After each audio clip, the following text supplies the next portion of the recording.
Hallelujah, praise the lord. मसीह में आप सबकी सलामती हो। दोस्तों, जैसा कि हम रोज़ों के अयाम में दाखिल होने को हैं और हम मसीही 40 रोज़े रखते हैं और ये दिन हमारी तैयारी के दिन होते हैं ताकि हम अपने आप को खुदावंद के करीब ला सकें दुआ, रोज़े और परहेजगारी के ज़रिए से। जैसा कि हम मसीही 40 रोज़े रखते हैं तो चले आइए आज हम 40 के अदद पर गौर करें। जब बाइबल मुकद्दस में 40 का जिक्र हुआ तो 41वें दिन कुछ नया हुआ।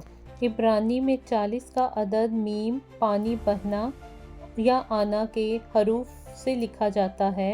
40 आजमाइश या इम्तिहान का अदद है।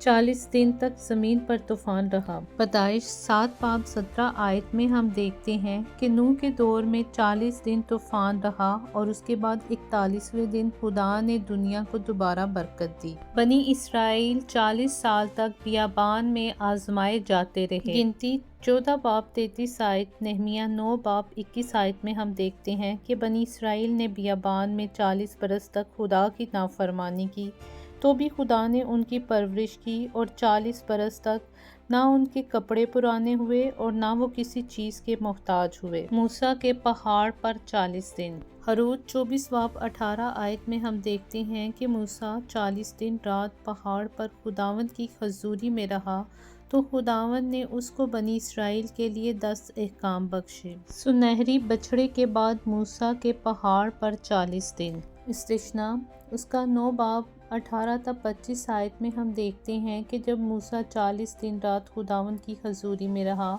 तो बनी इसराइल ने हारून से कहा कि तू हमारे लिए बछड़ा बना, और उन्होंने खुदा को गुस्सा दिलाया, मगर मूसा ने 40 दिन हारून और बनी इसराइल के लिए खुदावंद के हजूर शफायत की, तो खुदावंद का कहर शदीद बनी इसराइल और हारून से टल गया।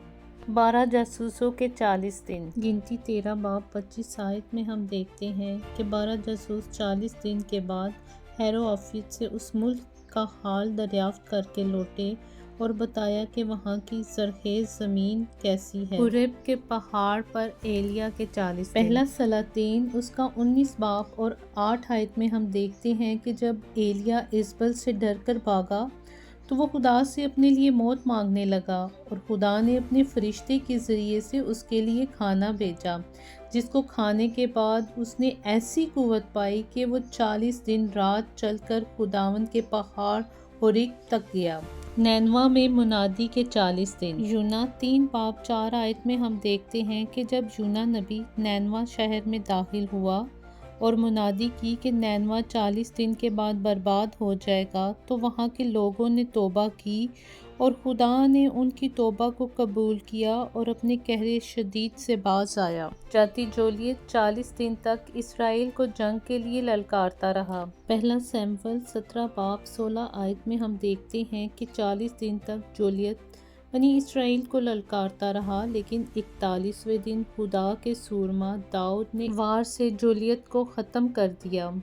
हिस्कियेल यहूदा के लिए 40 दिन अपनी दाहिनी करवट पर लेटा रहा, जिसका जिक्र हिस्कियेल 4 बाब 6 आयत में हम देखते हैं। और सबसे बढ़कर हम मुकद्दस मत्ती उसका 4 बाब 2 आयत में देखते हैं कि हमारे खुदावंद यसु मसीह ने 40 दिन रात का एक रोज़ा रखा। रसूलों के अमाल उसका 1 बाब 3 आयत में हम देखते हैं कि खुदावंद यसु मसीह अपनी मौत पर फतह पाने के बाद 40 दिन तक लोगों को नज़र आता रहा। और इस साल खुदावंद ने हमें भी मौका दिया कि हम इन 40 रोज़ों में नूह की तरह खुदावंद पर निगाह लगाएं, मूसा की तरह खुदावंद के हजूर झुकें, एलिया की तरह खुदावंद के साथ चले और दाऊद की तरह दलेरी के साथ अपनी ज़िंदगी के जाती जोलियत को मारें, यूना की तरह वक्तों को खुदावंद के हजूर में लाएं और इन 40 रोज़ों के बाद 41वें दिन मरियम मगदलीनी की तरह यीशु मसीह के जलाल को देखें। खुदावंद इस कलाम के वसीला से आप सबको बड़ी बरकत दे। आमीन।